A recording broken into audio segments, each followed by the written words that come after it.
You see, we spend most of our lives running from a shadow. We call it death, and we pretend it's something waiting for us at the end of the road. But in truth, it has been walking beside us all along. From the first breath you take, death inhales with you. From the first cry of a newborn, life and death are already dancing. And it's a rather curious dance, for every step forward is also a step toward the edge. But we don't like that, do we? We build fences around the edge. We invent religions, ideologies, technologies, all to avoid looking directly at the one fact we cannot escape. And yet, everything in nature, every falling leaf, every wave that curls and disappears, seems perfectly content to die. Why not us? Perhaps because we've made a mistake. We think of death as an event, something that happens to us later. But death isn't later. Death is happening now. Every moment is a vanishing act. You are dying right this instant as you are being born. Cells die, thoughts die, emotions arise and fade like clouds on a warm afternoon. The moment you try to cling to anything, it's already gone. We live under the delusion that we can hold on to the moment, that life is a possession, like coins we can save in a jar. But life is not a possession. It's a performance, a melody played once and never again. And you, my friend, are both the instrument and the listener. Now, imagine you're listening to your favorite piece of music. Would you want it to go on forever? No pauses, no endings, just a continuous, unbroken stream of notes? Of course not, for it's the silence between the notes that gives the melody its meaning. In the same way, death gives life its rhythm. If you remove death from the song, you remove the music itself. But most people, when they hear this, get rather uncomfortable. They say, "But surely, Alan, you can't be suggesting that I should welcome death." Well, not in the morbid sense, not to rush toward it, but to see that it's not against you. Death is the other half of what you are. You can't have up without down, in without out, light without dark, and you can't have life without death. So when you say, "I want to live," what you really mean is, I want to participate in the whole process, the living and the dying, the blooming and the withering. But here's where we get tangled up. We've been trained to think that we are something inside this body, inside this head, a kind of little homunculus sitting behind the eyes, piloting the flesh like a machine. And we say, "I am alive, and one day I will die." But that's just a story, a convenient one, but not a true one. You are not something in the universe. You are the universe happening as you. And the universe, as far as we can tell, has never stopped. It only transforms endlessly. So perhaps death isn't the disappearance of you, it's the disappearance of the illusion that you were ever separate. The leaves fall into the soil and become the tree again. The waves crash and return to the sea. When you die, you don't vanish. You return to the process you've never actually left. You see, life and death are not two different states. They're one continuous movement, like the crest and trough of a single wave. When the wave disappears, does the ocean mourn? Does it say, "Ah, what a pity, that wave is gone"? No, because it knows the wave was never apart from it.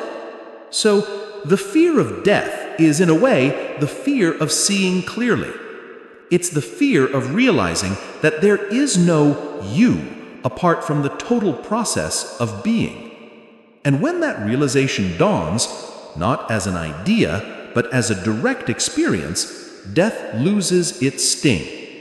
It becomes transparent. A veil so thin that light passes through it, and what's revealed on the other side is the same infinite mystery that has been here all along. But we rarely allow ourselves to see that. We are trained from childhood to hold on to security, to plans, to identity. We build our lives like castles made of sand and then cry when the tide takes them. But what is the tide? It's the rhythm of existence. The same force that built the castle takes it apart. And if you could just stand there, feeling the water wash through your fingers, you might discover something astonishing. That the joy of life is not in preserving it, but in participating in its dance of creation and dissolution. Because that's what you are, not a being, but a becoming, a momentary pattern in the eternal sea. So when you look at death, not as an enemy, not as a punishment, but as the secret pulse of life itself, something inside relaxes. You no longer need to fight the current. You no longer need to control the wind. You simply breathe. And in that breath, life and death meet and dissolve into each other, like smoke rising into the night. You see, the great misunderstanding, the one that keeps us restless, is the idea that life must be held onto, that we must preserve ourselves, our possessions, our loved ones, our reputation, as though they were fragile ornaments that might shatter if we breathe too deeply. But life was never meant to be preserved. It was meant to flow. When you try to hold on to a river, it turns to mud in your hands.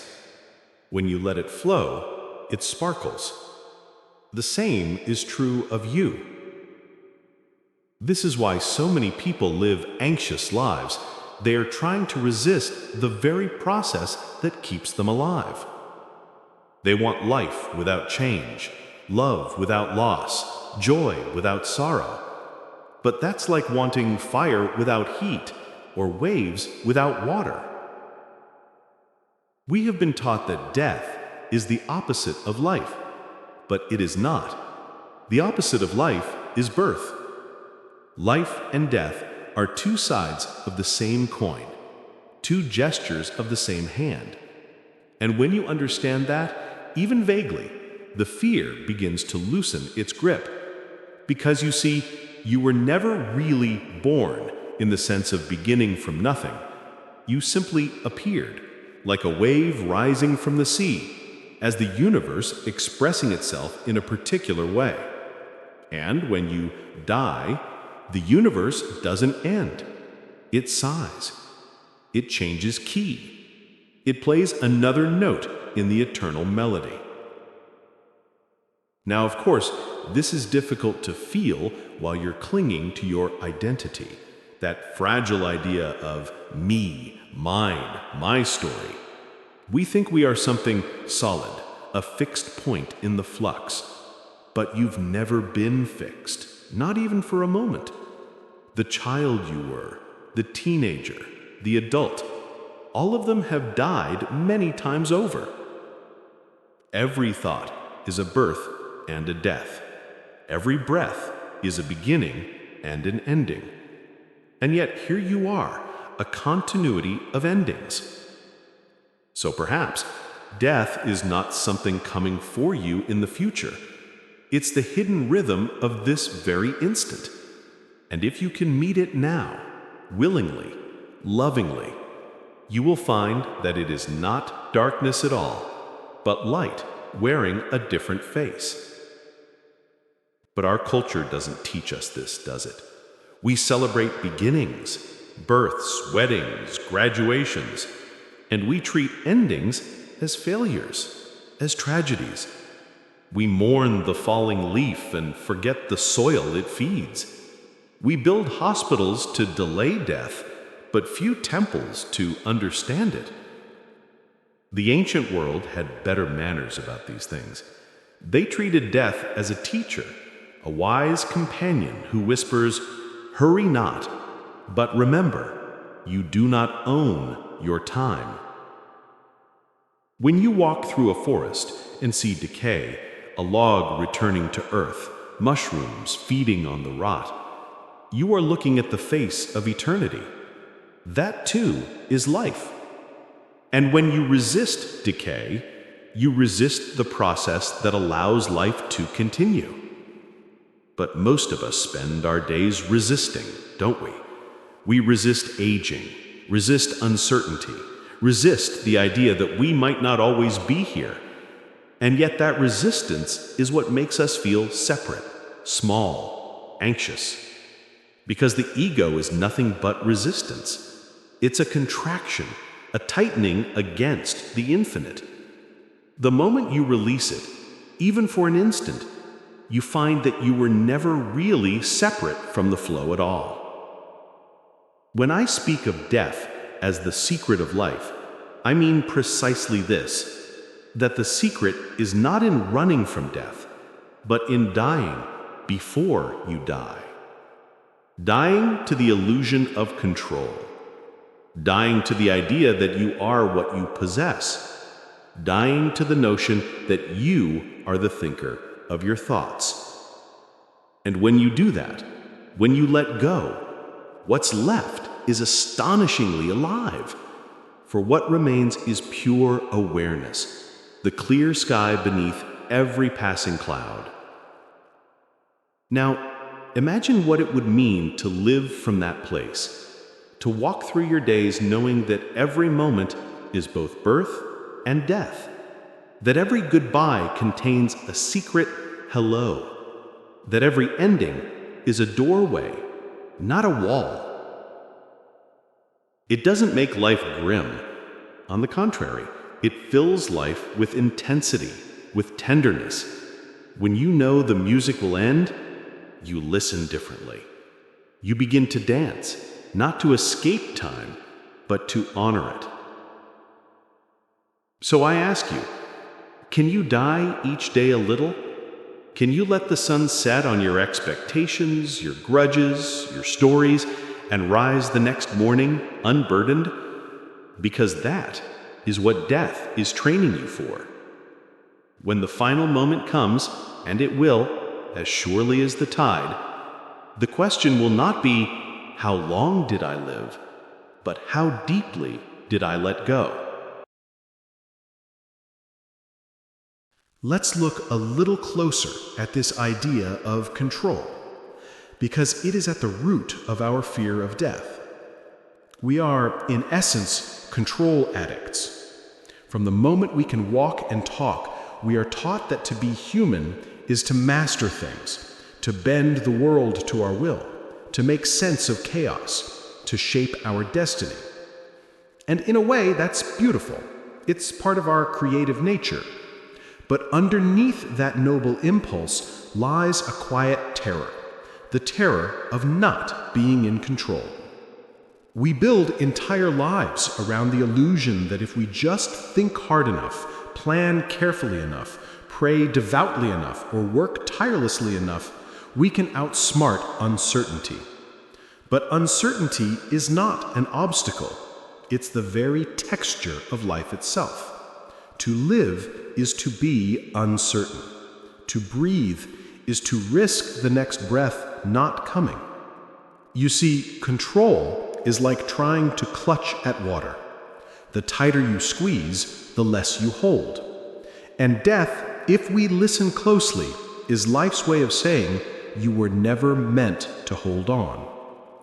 Now imagine, just for a moment, what it would feel like to let go completely.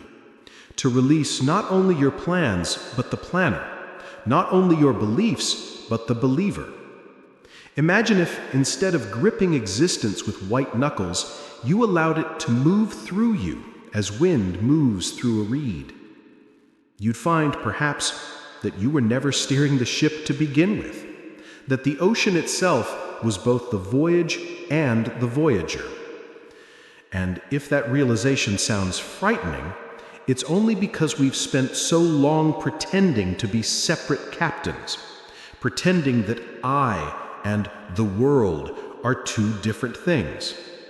But tell me, when a wave rises, does it control its shape? Does it command its foam? Of course not. It simply expresses the sea's motion in that particular moment. Likewise, you are the expression of the universe's motion right now. And when the wave falls, the ocean doesn't die. It only rests, waiting for the next breath of wind. When you see this clearly, when you feel it, something extraordinary happens. You stop being afraid of endings because you see that every ending is the beginning of something else hidden just beyond the horizon. This is the great dance, Shiva's dance, the cosmic rhythm of creation and dissolution, and you are it. You are not watching the dance, you are dancing. And what is death then but the final twirl of that movement before it begins again? A pause in the music before the next note arises. Now, people often ask me, but Alan, what happens after we die? And I say, what happened before you were born? Were you suffering before your birth? Were you lonely, anxious, lost? Of course not, because there was no you to suffer. So why be afraid of returning to that? Why tremble before the same peace from which you came? You see, non-existence is not the enemy of existence. It's its foundation. The void gives birth to form, as silence gives birth to sound. Without nothing, there could be no something. So death, in a way, is not your disappearance, but your reunion. It is the great return, the homecoming to what you've always been. And when you begin to sense that, not as an idea, but as a living truth, life takes on a luminous quality. You begin to see beauty in the transient, grace in the unfinished, holiness in the cracks. The Japanese have a word for it, wabi-sabi, the beauty of impermanence. A chipped cup, a falling petal, a fading sunset, each becomes sacred precisely because it will not last. And so it is with you. You are precious because you are fleeting. You are radiant because you are dying. And that is not a tragedy. That is the poetry of being. But if you try to immortalize yourself in fame, in memory, in monuments, you reduce the living mystery to a photograph, static, cold, and lifeless. The living truth of you is not in what remains, it's in the vanishing act itself. You see, life is a performance art, not an archive. When the curtain falls, the beauty was in the play, not the record of it. So death, if you understand it rightly, is the applause, not the interruption. It's the silence that tells you the song was worth hearing. And when you know that, when you truly know that, you begin to live differently. You begin to taste your food, not just consume it. You begin to love without clinging, to listen without needing to respond. You begin to move through the world like wind through grass, leaving no mark, but touching everything. And that, my friend, is the secret of life. To die before you die. To let go before you must. To live as though you've already gone, and so there is nothing left to lose. Then every breath becomes a gift, every moment a miracle. Then, even in sorrow, there is depth. Even in loss, there is music. And in death, there is not an end, but the soft exhale of life itself, whispering, "Now you know." If you've followed me this far, then you've already begun to sense it. That subtle shift in perception, that widening of the horizon where fear begins to dissolve. It's not that death has changed, it's that you have stopped resisting it. For so long, we've been told that death is the ultimate loss, that it takes everything we are and scatters it into nothing. But what if it's the other way around?